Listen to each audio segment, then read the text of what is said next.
fraction of the things that I'm supposed to. Try. My name's Jack Becker. I worked in the Old Bridge Public Schools from September of 1960 to August of 2000. In other words, 40 years. 40 of the most wonderful years any man alive ever had. Greatest kids in the world. You taught? I taught. I was a vice principal. I was a principal. Okay. What schools? I started at School 18, which is Sarahwood South, became Shepherd School. Yeah. Oh, yeah. Okay. Then I met my lovely wife when I was 2 years after, went to School 20, which became Glen School. Okay. I see all the familiar people. Watched those buildings being built. Then I was at Sandburg, I was at Sauk, and I was at Cheesequake. Okay. So I've seen the gamut of the township. Taught summer school at Carpenter, hit a few of them along the way, and a lot of kids. And somebody said, I had no man could have had a better life than I did here in Old Bridge Township, Madison Township most of the time. Anyway, so all that changed. Those are the schools I taught in. I was before the high school. They hired us with secondary certification because they were building the high school. So they wanted a corps of teachers that could move up into the high school. And I had such a great time at 18 that I never left the elementary. Okay, a little more paperwork because I'm marking 100 papers, but when teachers carry on, when I started at 18, I came in September 1st, and I had 13 kids. And so it was like that. Why? Because they were building the houses physically behind the school. And we were told, whoever moved in, you got. So it just built and built and built, okay? And it was great. There were 2 snow plows in the township at the time. We had a snow town, honestly. Route 9 was different because it was county and all that, state. So the first winter, 2 weeks before Christmas, December, the second week of December, Sunday night it snowed, and we got a call, there's no school Monday. We got a call, there's no school Tuesday. We had the whole week off because the snowplows only did Sarahwood South from 9 down Throckmorton to Bush Canal to 516, and the rest of Sarahwood South was not plowed out until Thursday or Friday. It was a whole different, it was great. Anyway, you had this whole week off, you went back for a week, and then you had the week off for the holidays, so but times did change. And then the opposite, the last year I taught, I was at School 20, which is Glen, and I had 37 kids minimum in this, 6th grade was the top class. So, and I didn't mind that at all. They were great kids. I mean, I can never, people didn't realize how much you have here at Old Bridge, how hard they worked for it. I mean, these parents, when they bought those Sarahwood South homes, were doing it on a shoestring, but it was wonderful, most of them on a shoestring. I'm sidetracked. Anyway, born and raised 5 minutes from here, on a farm. Grandparents, both sides were farm people. If I get enough time in the talk, since I took too much time in the last one, I would spend one night with each set of grandparents, and we'd walk to school. I went to multi-class school, not a 1 through 8 school. Okay, we had double classes in the school. We'll go back to what the other people enjoyed. We know we live in the United States. We know we live in New Jersey. We know we live in Middlesex County. How many of us know that actually this was part of Southampton? Okay, all right. In 1664, New Jersey became part of England. Okay, prior to that, there was all this different controversy. So our birthday quote is 1664. And there were 4 counties at the time, and one of them was Middlesex. Okay, and Middlesex was divided into townships. And one of the townships, very important township, was South Amboy Township. And it was huge in size.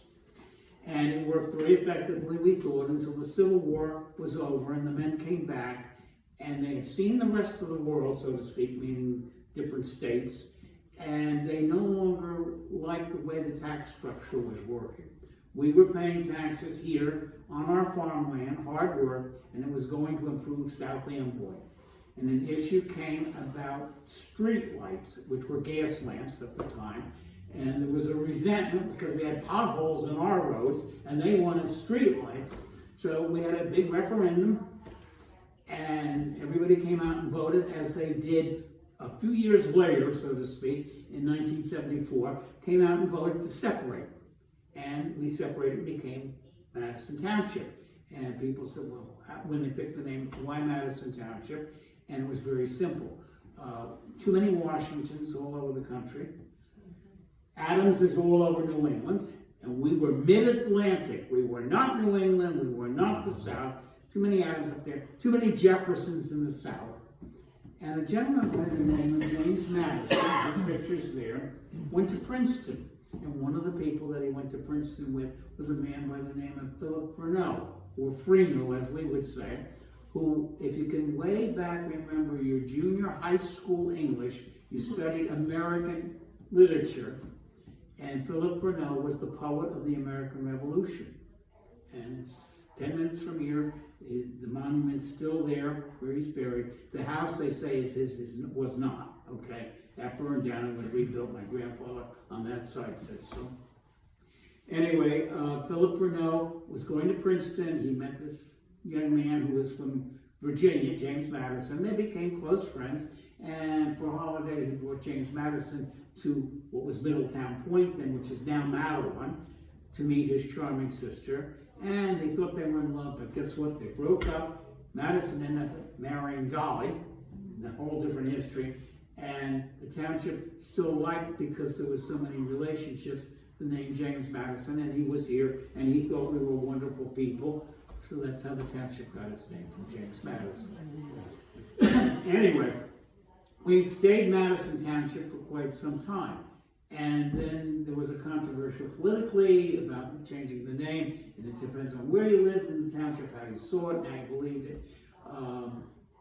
The thing came up that, well, the people in Cheesequake wanted it to be Cheesequake Township, the people here wanted it Cedar Grove, all these different areas wanted the township named after them. And the people in Old Bridge came out and voted in the referendum, and it became Old Bridge Township. I'm not taking a side one way or the other in it. There's still people who are upset about that were from this area. Anyway, it became Old Bridge Township. And when I do the elementary school kids, we talk about the name. And the name has a very historic origin with a lot of truth, but a little bit that my grandfather told me. In 1946, okay, going back, it was after the war, and if you can remember during the war, we didn't have gas. You had a gas ration, you had to use a coupon to get your gas, everything was limited. The war was over in 45, in 46 we had gas, and my grandfather used to drive me all over the place. I was that high. And one of the places he took me was to the old inn in the village of Englishtown. And if you go through the village of Englishtown, it's still there. And he stood there and he had me in front of it, and he said, I just want you to know this. In 1778, on June 27th, George Washington stood here. And George Washington was upset because the carrier said the British are coming. And Washington had an army, but it wasn't much. And as stories explode, they told him he has the British have thousands and thousands. Washington said, I can't fight thousands and thousands with what I have. I need help. And the answer was very simple. One of the farmers said to him, well then, you go to New Brunswick and you get some men from New Brunswick. It's a city. Washington said, and how do we get to New Brunswick? And the farmer said, very simple, sir. Give me a couple of your men and I will take them. We will go down this road, which 2019 is Englishtown Road. Same road exactly. We'll go down this road and we'll come to a creek with an old bridge. And we will cross that old bridge and go straight. That's Route 18 in 2019. Same roads exactly. A couple hundred years different, a lot of concrete and steel, but same roads. Quick. Soldiers came with the farmer, they rode on their horses to New Brunswick, down Englishtown Road, over the old bridge, into New Brunswick. No telephones, as you know, no radios, no ways of communicating easily. The way you got people together was very simple. You rang the church bells. Okay, you rang church bells when there was something to announce, when there was a fire. You rang it for any reason you needed to gather people. 3 or 4 churches in New Brunswick, many of them still exist, rang the bells. Everybody came out to see what was wrong. Each church had a soldier who explained Washington needs help. Patriot. Okay, New Brunswick was a patriotic city. No problem. The men went home. Their wives packed with lunches, took their guns, and headed out. Going now north, down 18, of course, this old bridge straight into the village of Englishtown. Washington met with the men that night and explained what was happening. And what was happening, he didn't know, but a large force of British were coming, and they were after him. Next day, to a child raised here, the most important battle of the American Revolution, okay, was the only battle that started at sunrise and ended at sunset in the whole war, okay? June 28, 1778, sunrise to sunset. It was therefore the longest battle in the whole Revolution. It was the hottest day any battle in the Revolution. It was believed to be 103 in June, okay? They had wool as their clothes. They sweat. It was unbelievably hot. A very famous woman arose in history at that battle because of that. She was called Molly Pitcher. She had a pitcher, she filled it full of water, and she took it to the soldiers to drink. But a fact that many people don't know was when her husband was hit, okay, he was a cannoneer, she took over the cannon. And as a result, she is the first woman in American history to receive a pension from the government, okay?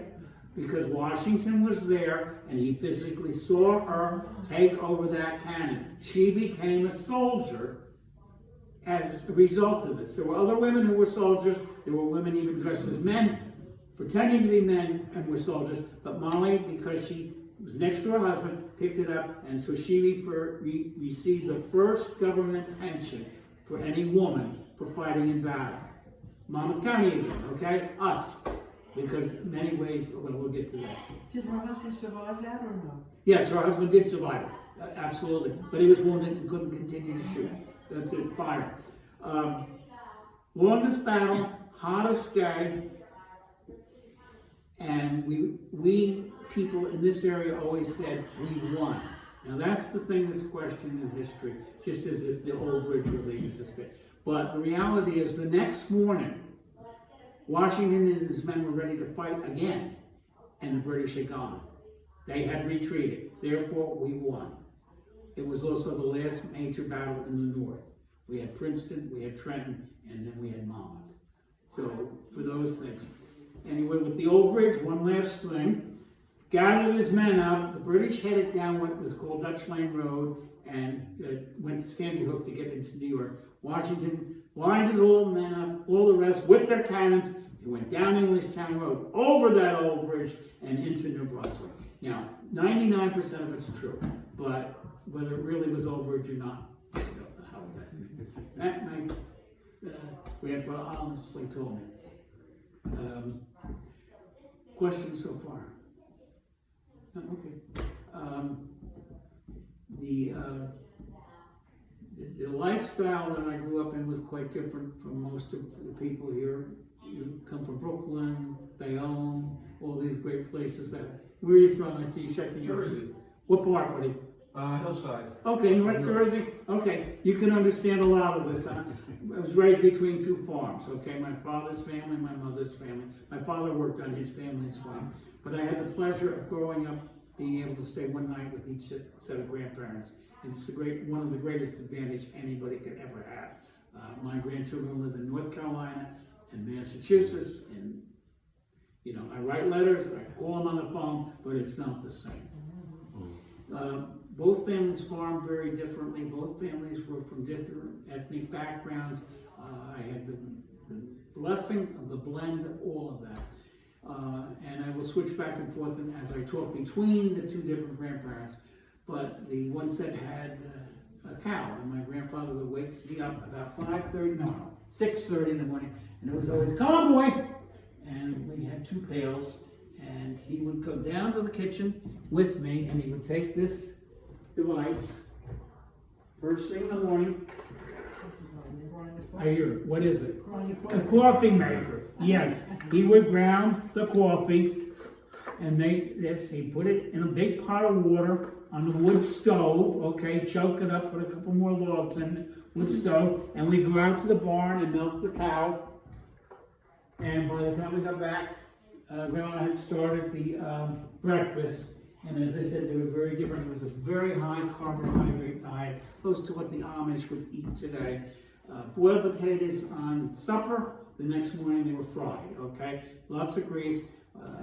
Always delicious, but medically, I guess I shouldn't want the salt to them and everything. A couple eggs fried, you know. And I head off for school. My school program was a little different than what Mrs. Shook spoke about in there in 1946, 47, 48. I'm sorry, second grade. Miss Arnold was my teacher from Madeline. It was multi-class. We didn't have a library, but once a month the county library came with a truck. And the sweet librarian would count exactly how many kids and take that many books, which was supposed to fit us, and set them out beautifully on the table. And then she'd go, and Miss Arnold would say, you cannot touch them. You might get them dirty, you might So when she came back the next month, the same 30-some books were sitting on the same table that she left. Also, every other month, a music teacher came from the county. And we sang a song every other month, and also from the county, every other month an art teacher. So we had something special every month. No phys ed, okay. We had recess both in the morning and the afternoon. Here they just had it in the afternoon. We had 15 minutes in the morning, 15 minutes in the afternoon. Most of us walked home within the 2-mile limit. It was beyond the 2-mile limit in the Marlboro Township schools at the time. They bused kids because of the distance. These schools here were all within 2-mile walking in Marlboro Township, which was very practical. Hard on you, very practical. And when I would walk home, my grandmother would have the huge dinner again, because the men were working, it was hard. And she'd get ready to do something in the afternoon. And if you go to Lancaster County today, and you go to the store in the back country, you can buy one of these exactly the same, except for the wooden pieces in here. 2019, they're made out of plastic. Okay, it was wood back then. And she would put this on the kitchen table and do her favorite thing, turn on the radio, because we didn't have radios, no television actually or anything like that in 46, and listen to her favorite thing called soap operas. Okay, the story, whatever it was. And for 45 minutes approximately, she would go with this. Any idea what she was doing? Churning butter? Churning butter. Thank you. Churning butter. Okay. The cream had sat all morning from the cows with milk, even if it was in the refrigerator. And now it rose, and she'd fill it up with the cream. Okay. Put a little salt in it, because salt does two things. It gives flavor and it preserves. Okay. Most people still didn't have a refrigerator back then. The iceman came twice a week and you bought a piece of ice. So the milk had to have a preservative. And she would make this 2 or 3 times a week, the butter, depending on what she needed. And listen to her soap operas. But life was a lot different and a lot slower back then. We all had our chores. I didn't even know the word chores. It was just what we were supposed to do. And very, very safe. The only night my father ever locked the door was mischief night. Nothing ever happened, but mischief night he locked the door. This great mystique when we were kids. Unlike maybe in the cities, but I had absolutely no fears as a child either way. Questions so far? Yeah, two. Why did your grandparents settle in this part of the United States? Where are they from? All right, each side is different. As I said, they were completely, and I certainly, absolutely. Very proud of both sides, which are completely different. My father's people, who this particular side is, okay, actually farmed in Brooklyn. Okay, we had a 16-acre farm in South Brooklyn. Wherever that is, I don't know. Okay? They built this big bridge from Manhattan. These people moved over. The taxes went up. Okay. Okay? Taxes went up. My great-grandfather knew a man who lived in Morganville, who had gone as soon as the bridge went. We stayed a few years after the bridge went, okay? And it was ideal because we had greenhouses and it went right across to Manhattan, but because of the taxes. So the trains used to run from Freehold, when I was a kid yet, from Freehold to Mattawa, from Mattawa to New York. Okay, a freight train came every night down from Freehold. You know, Mrs. Shook may have told you about Dock Road. That was where we shipped here in Old Bridge. But the trains went straight down from Freehold to Mattawa, and it stopped at each stop, and the farmers could put their produce on, and it would then be in Manhattan or wherever the next night, that same night, and they'd sell it in the market. So when we gave up the farm in Brooklyn, we bought a place that bordered by the trains. What year was that? They came in 1896. Okay, my father's side came in 1896. Now, my mother's side was a completely different thing. My mother's is Catholic Irish, okay? Tremendous persecution on Ireland and famine. And my mother's great-grandmother was a widow. She had one daughter, and she had no support because her husband had died. She left her daughter with her mother, and she went and she had a handful she came over in storage, and she got to New York. This is before Ellis Island. Okay, it was right after the Civil War. So we don't have an exact year because there's a lot. She had to lie to get out of Ireland and all the rest because of the persecution. She went into Central Jersey's railroad station, put the coins on the counter, and said, "I want to go as far as this will take me." And she wound up here. And she ended up in Morganville, New Jersey. That was how far the pennies would take her. From New York, Jersey City, New York, to Mattawa on the train to Morganville, New Jersey. She got off, worked as an indentured, but not a signed indentured, because indentures got their passage free. She was here. She worked for one family in the day, she did laundry for another family at night, and she baked bread. And she was able to acquire about 7 acres, okay, which is still not me, but in my family, okay? Yes, a seventh generation down, it's now there. She went back to Ireland to get the daughter, who is now a young lady, and she went into the village pub with her Marianne, and she said, "This is me daughter Marianne. Any man who marries her gets a plantation in the state of New Jersey." She had a little bit of Warne, she was Irish, okay? All right, and my great-grandfather proposed on his knee right there. There was no way this is prejudiced, I know. There was no way she was ever going to let her daughter marry an English person. And this was basically English at the time. She had to marry an Irishman, which, okay, that's the way it was back then. And the religion was a big issue here, because it was very prejudiced here against Catholics at the time. Really? So it's Protestant? Oh, it was very prejudiced. In Old Bridge too. Now it's oh yes, this is Marlborough Township, same thing. No, yes, Ku Klux Klan was very active.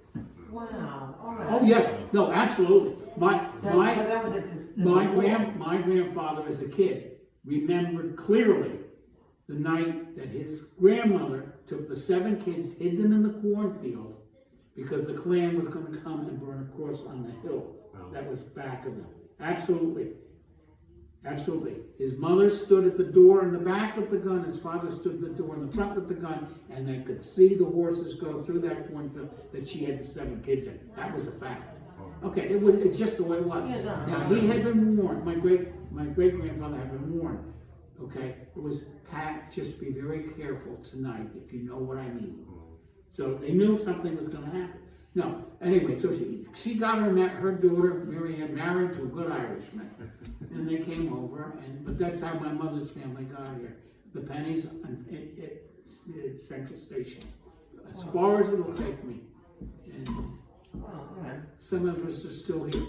Why did you go from one grandparent farm?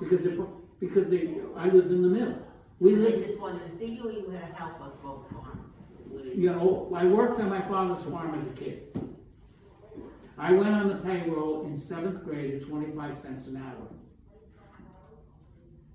Okay, somewhere between 7th and 8th grade, I went on the pay. I worked before, but I was on the payroll at 25 cents an hour.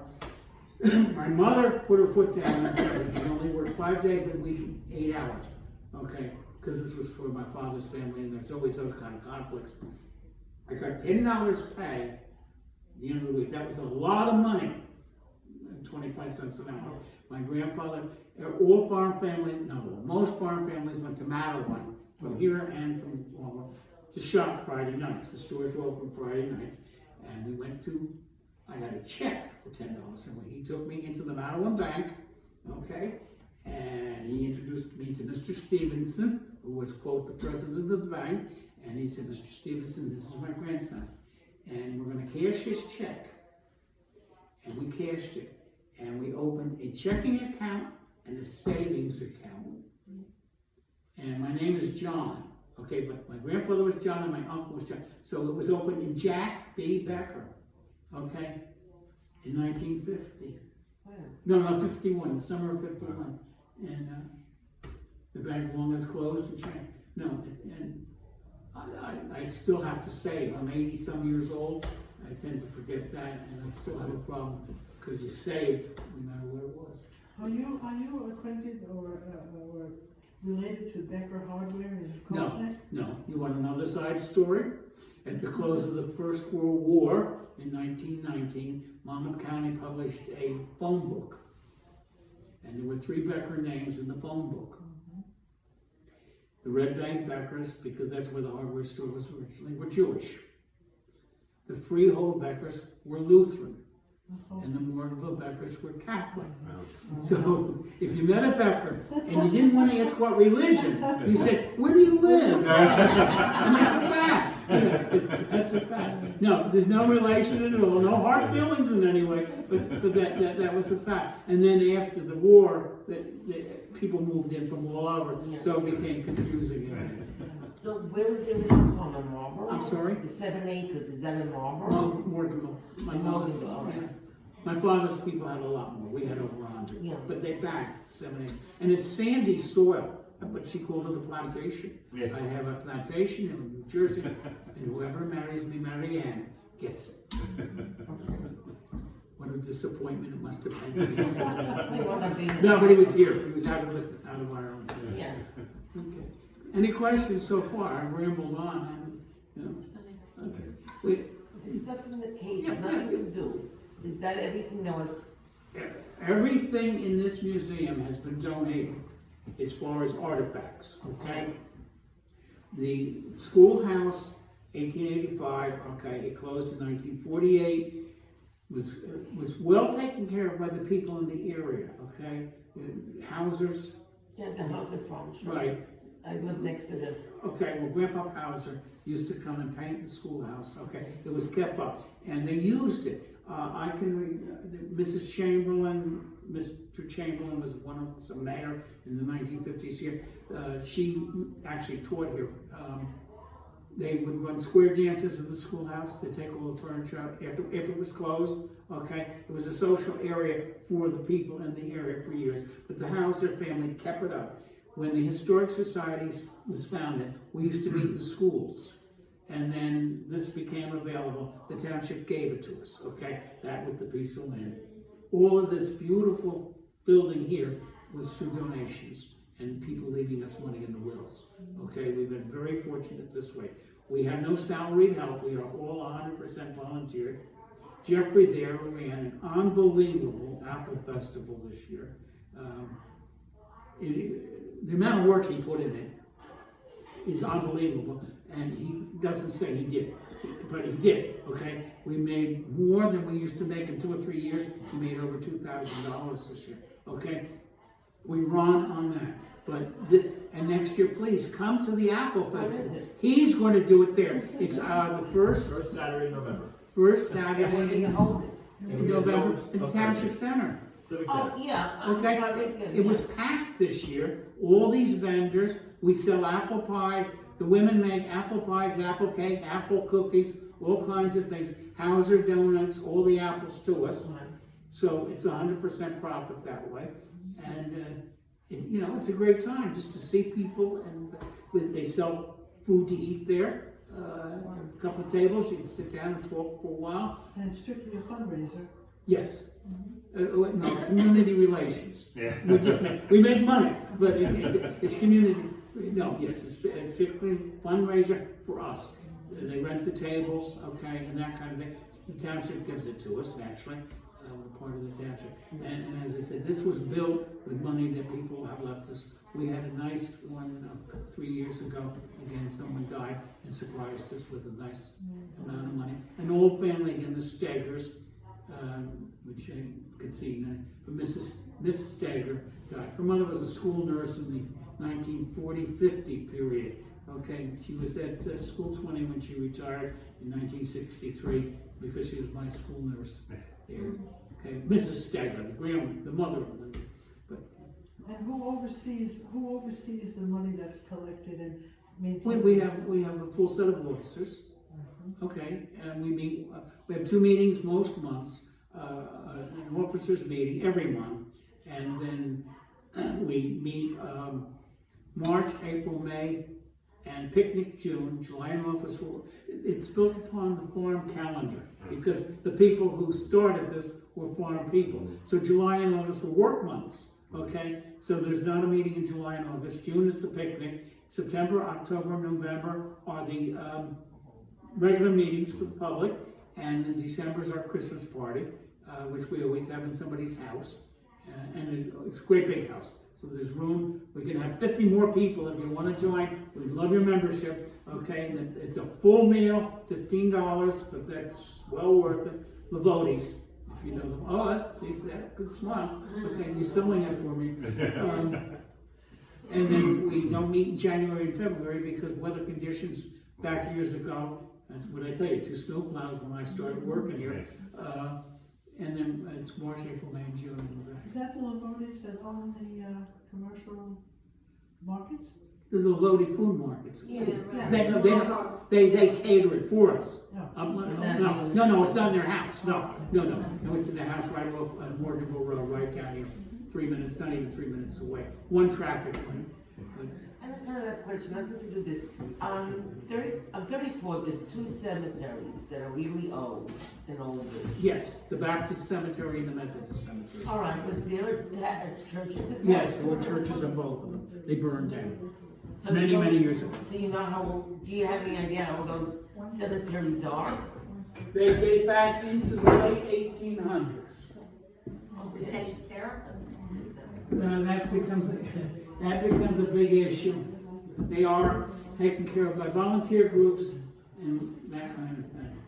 But they are technically still belong to the Methodist Church and the Baptist Church. Yes, the Baptist congregation and they date way back. And they're near each other.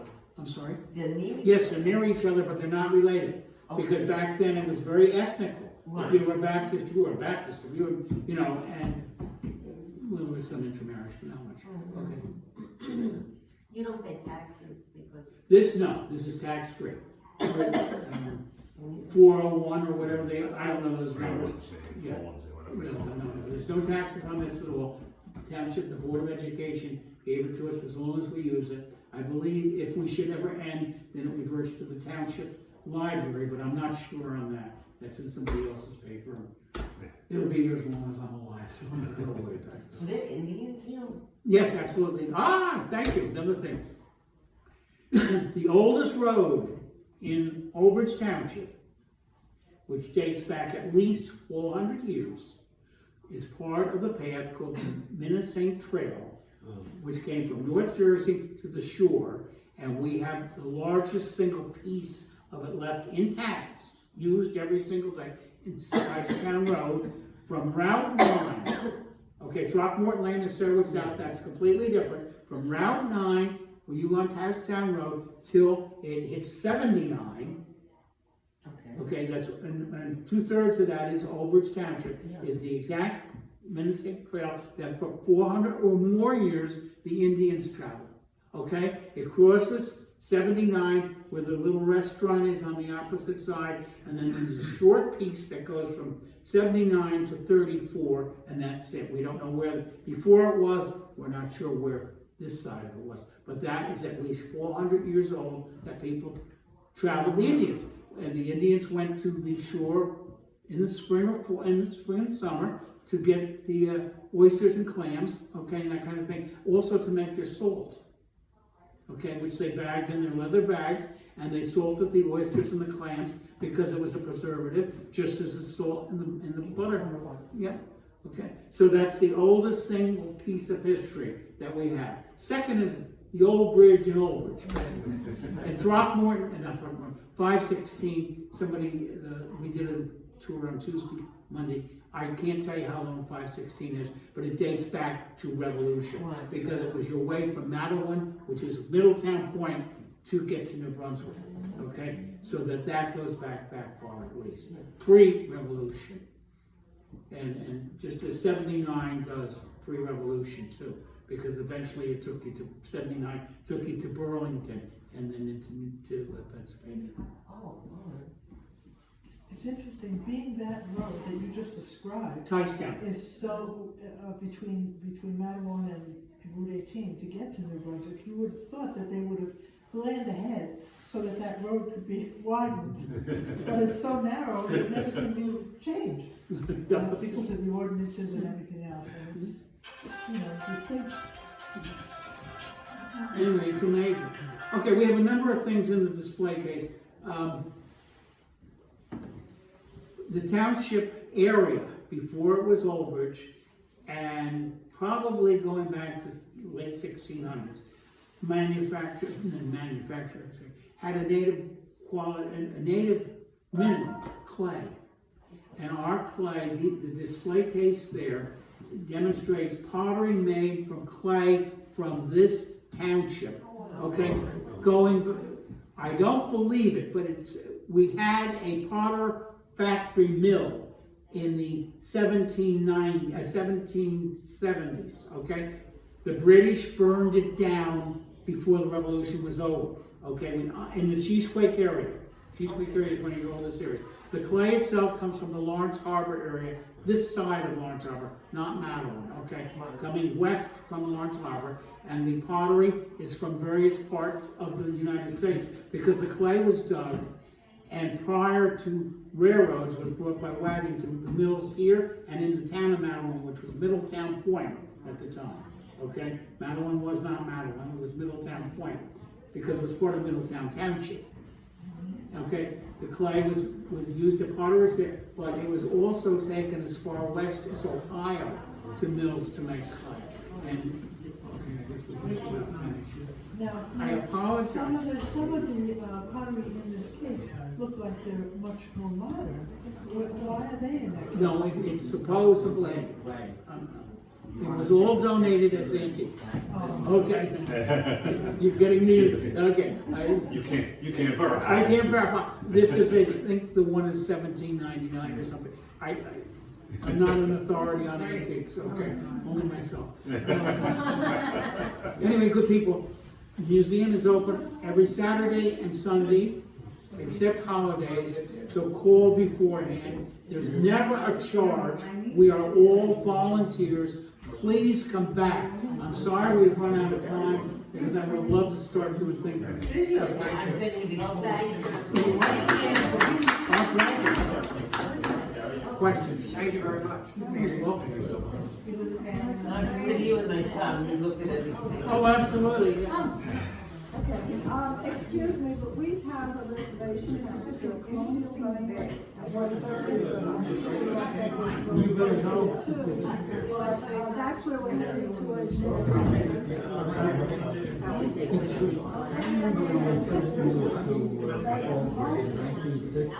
Yes. It's your choice. That is East Brunswick. The town of Old Bridge is in East Brunswick. And not us. were named after the town of Old Bridge, which is there. It's historically designated and all the rest, but that's East Brunswick Township. Right. Because that predated us.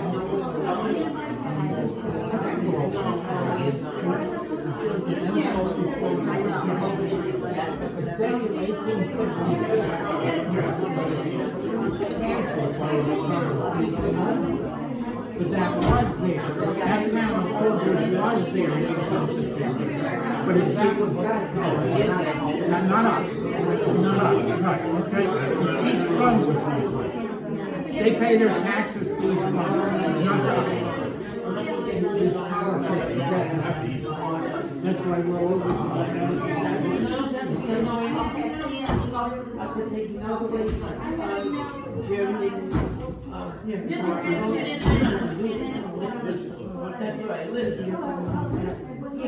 Thank you so very much. Come back. I still have no idea, but somewhere down on the other end of English Town Road, down English Town Road, the other direction. My uncle had a farm and we've never been able to locate him. We don't know. The last name was, Gold Farm. But I don't know if that's the name that the farm was under.